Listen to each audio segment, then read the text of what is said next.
ತಾಲೂಕಿನ ಸಾವೆಹಕ್ಲು ಮತ್ತು ಚಕ್ರ ಡ್ಯಾಂ ಸಮೀಪವಿರುವ ಗತವೈಭವ ಸಾರುತ್ತಿದ್ದ ಸೂಕ್ಷ್ಮ ತರಂಗ ಕೇಂದ್ರ ಈಗ ಪಾಳು ಬಿದ್ದಿದೆ.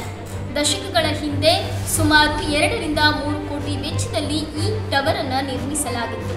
ಆದರೆ ಈಗ ಯಾವುದೇ ಉಪಯೋಗಕ್ಕೆ ಬಾರದೆ ಪಾಳು ಬಿದ್ದಿರುವುದು ದುಸ್ಥಿತಿ.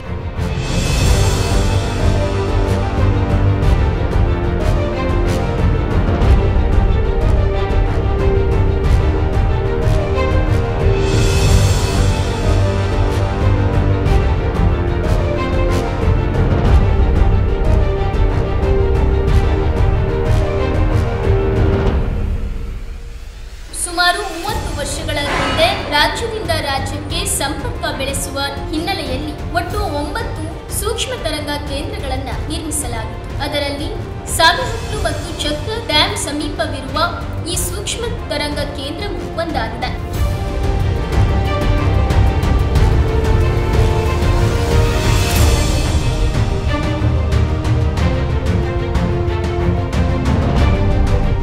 ಕಾಸರಗೋಡಿನಿಂದ ಗೋವಾವರೆಗೆ ಒಟ್ಟು 9 ಸೂಕ್ಷ್ಮ ತರಂಗ ಕೇಂದ್ರಗಳು ನಿರ್ಮಾಣಗೊಂಡಿದ್ದವು. 20 ವರ್ಷಗಳ ಕಾಲ ಈ ಸೂಕ್ಷ್ಮ ತರಂಗ ಕೇಂದ್ರವು ಉಪಯೋಗದಲ್ಲಿತ್ತು. ಆದರೆ ಈಗ ಇದು ಪಾಳು ಬಿದ್ದಿದೆ.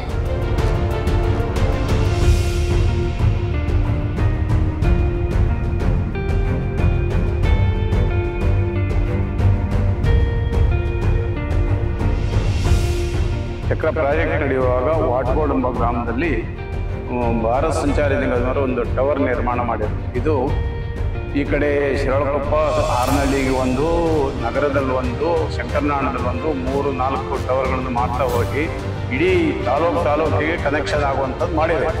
ಅದು ಆದಮೇಲೆ ಆ ಪ್ರಾಜೆಕ್ಟ್ ಮುಗಿದ ಬಂದವಾಗ ಆ ಬಿಲ್ಡಿಂಗು ಆ ಟವರ್ ಕ್ಲೋಸ್ ಆಗಿದೆ.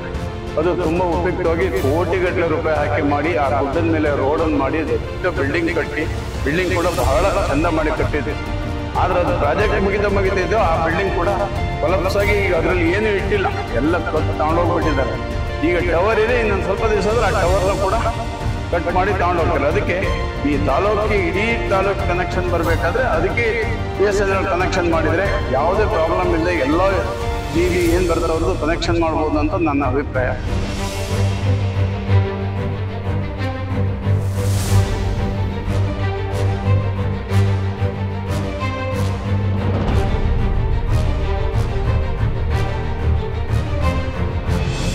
ಈಗಿನ ಸಂದರ್ಭದಲ್ಲಿ ಈ ರೀತಿಯ ಸೂಕ್ಷ್ಮ ತರಂಗ ಕೇಂದ್ರಗಳನ್ನು ನಿರ್ಮಿಸಲು ಒಟ್ಟು 5 ಕೋಟಿಗೂ ಹೆಚ್ಚು ಹಣ ವ್ಯಯವಾಗಲಿದೆ. ಈ ಸೂಕ್ಷ್ಮ ತರಂಗ ಕೇಂದ್ರವನ್ನ ದುರಸ್ತಿಗೊಳಿಸಿ ನಗರ ಹೋಬಳಿಯ ನೆಟ್ವರ್ಕ್ ಸಮಸ್ಯೆಯನ್ನ ಸರಿದೂಗಿಸಬಹುದಾಗಿದೆ. ಮುಳುಗಡೆ ತವರು ನಡುಗುಡ್ಡ ಪ್ರದೇಶವಾಗಿರುವ ಸಾವೆಹಕ್ಲು ಮತ್ತು ಚಕ್ರ ಪ್ರದೇಶದಲ್ಲಿ ಸೂಕ್ಷ್ಮ ತರಂಗ ಕೇಂದ್ರವನ್ನ ಅಭಿವೃದ್ಧಿಪಡಿಸುವ ಮೂಲಕ ಈ ಎಲ್ಲ ಸಮಸ್ಯೆಗಳಿಗೆ ಪರಿಹಾರವನ್ನ ಕಂಡುಕೊಳ್ಳಬಹುದಾಗಿದ್ದು, ಈ ಬಗ್ಗೆ ಸಂಸದರಾದ BY ರಾಘವೇಂದ್ರ ಅವರು ಗಮನಹರಿಸಬೇಕಾಗಿ K-Live ನ್ಯೂಸ್ ಕಳಕಳಿಯಿಂದ ಕೇಳಿಕೊಳ್ಳುತ್ತಿದೆ. ಸೂಕ್ಷ್ಮ ತರಂಗಾಂತರ ಕೇಂದ್ರ ಅಂದು ದೂರವಾಣಿ ಸಂಪರ್ಕದಲ್ಲಿ ಕ್ರಾಂತಿ ಮಾಡುವ ಸಲುವಾಗಿ ಮತ್ತು ರಾಜ್ಯಗಳಿಂದ ರಾಜ್ಯಗಳಿಗೆ ಸಂಪರ್ಕ ಕಲ್ಪಿಸುವ ನಿಟ್ಟಿನಲ್ಲಿ ಏನು ಮೇಳೈಸಿದ್ದೆ ನಮ್ಮ ಸೂಕ್ಷ್ಮ ತರಂಗಾಂತರ ಕೇಂದ್ರ BSNL ವ್ಯಾಪ್ತಿಯಲ್ಲಿ ಬರ್ತಕ್ಕಂಥದ್ದು. ಸರಿಸುಮಾರು ಈಗಾಗಲೇ 3 ದಶಕಗಳ ಹಿಂದೆ ನಿರ್ಮಾಣ ಆಗಿರ್ತಕ್ಕಂಥ ಕಟ್ಟಡ ಅಂದೇ ಹೆಚ್ಚು ಕಡಿಮೆ 2 ರಿಂದ 3 ಕೋಟಿ ವಿನಿಯೋಗ ಮಾಡಿದ್ರು. ಇವತ್ತು ಇದೇ ಕಟ್ಟಡವನ್ನು, ಇದೇ ಟವರನ್ನು ನಿರ್ಮಾಣ ಮಾಡಬೇಕಾದ್ರೆ 5 ರಿಂದ 10 ಕೋಟಿ ಬೇಕಾಗ್ತಕ್ಕಂಥ ಸಾಧ್ಯತೆ ಇದೆ. ಆದರೆ ಇವತ್ತು ಏನಾಗಿದೆ, ಈ ಟವರ್ ಆಗಲಿ ಕಟ್ಟಡ ಯಾವುದು ಕೂಡ ಉಪಯೋಗ ಬರ್ತಾ ಇಲ್ಲ. ಅಂದು ನಮಗೆ ಮಂಗಳೂರು ಭಾಗದಿಂದ ಪಣಜಿ ಭಾಗದ ತನಕ 9 ಕಡೆ ಇಂಥ ರೀತಿಯ ತರಂಗಾಂತರ ಕೇಂದ್ರಗಳನ್ನು ಸ್ಥಾಪನೆ ಮಾಡಿದರು. ಇದು ಇಲ್ಲಿ ಬಿಟ್ಟರೆ ಇನ್ನು ಉಡುಪಿ ಜಿಲ್ಲೆ ಶಂಕರನಾಳದಲ್ಲಿ ನಾವು ಕಾಣ್ಬೋದಾಗಿದೆ. ಆದರೆ ಇವತ್ತು ಅದು ಏನಕ್ಕೂ ಉಪಯೋಗ ಬಾರದು, ಯಾರಿಗೂ ಇಂಥ ಅಮೂಲ್ಯ ವಸ್ತುಗಳು ಕೋಟ್ಯಾಂತರ ರೂಪಾಯಿ ಮೌಲ್ಯ ನಷ್ಟ ಆಗ್ತಾ ಇದೆ. ದಯಮಾಡಿ ನಮ್ಮ ಈ ಭಾಗದ ಸಂಸದರಾಗಿರ್ತಕ್ಕಂಥ MP ರಾಘವೇಂದ್ರ ಅವರು ಇದ್ರ ಬಗ್ಗೆ ಗಮನ ಹರಿಸಬೇಕು. ಮತ್ತು ಈ ಕಟ್ಟಡವನ್ನು ಇವತ್ತು ನಗರ ಹೋಬಳಿ ನಿಮಗೆ ಗೊತ್ತಿದ್ದಂಗೆ ನಡುಗುಡ್ಡೆಗಳ ಪ್ರದೇಶ ಅಂತಲೇ ಹೇಳ್ಬೋದು, ಮುಳುಗಡೆ ಟವರ್ ಅಂತ ನಾವು ಕರಿತೇವೆ. ಸಂಪರ್ಕಗಳ ಕೊರತೆ ಇದೆ, ಮೊಬೈಲ್ ನೆಟ್ವರ್ಕ್ ಸಮಸ್ಯೆ ಇಲ್ಲಿ ಭಾರಿ ದೊಡ್ಡ ಸಮಸ್ಯೆ. ಈ ಟವರನ್ನು ಬಳಸಿ, ಈ ಕಟ್ಟಡವನ್ನು ಬಳಸಿದ್ರೆ ಇಲ್ಲಿಯ ಬಹುತೇಕ ಗ್ರಾಮಗಳಿಗೆ ನೆಟ್ವರ್ಕ್ ಕೊಡಲಿಕ್ಕೆ ಪೂರಕ ಆಗ್ತದೆ. ಈ ನಿಟ್ಟಿನಲ್ಲಿ ನಮ್ಮ ಸಂಸದ ರಾಘವೇಂದ್ರ ಅವರು ಗಮನ ಹರಿಸಬೇಕು. ಜೊತೆಗೆ ಇಲ್ಲಿ ನೀವು ನಿಂತು ನೋಡಿದ್ರೆ ನಮಗೆ ಚಕ್ರ ಮತ್ತು ಸಾವೆಹಕ್ಲು ನಿಮಗೆಲ್ಲರಿಗೂ ಗೊತ್ತಿದೆ, ಮನಮೋಹಕ ದೃಶ್ಯ ಈ ಗುಡ್ಡದಿಂದ ನಮಗೆ ಸಿಗುತ್ತೆ.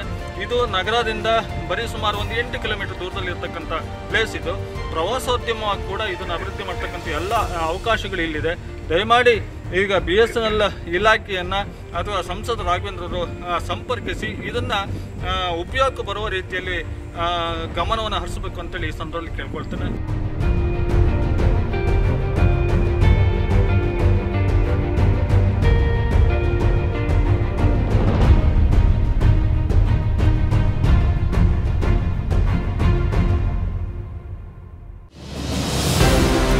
ಬೇಕರಿ ತಿನಿಸುಗಳಿಗಾಗಿ ಒಮ್ಮೆ ಭೇಟಿ ನೀಡಿ.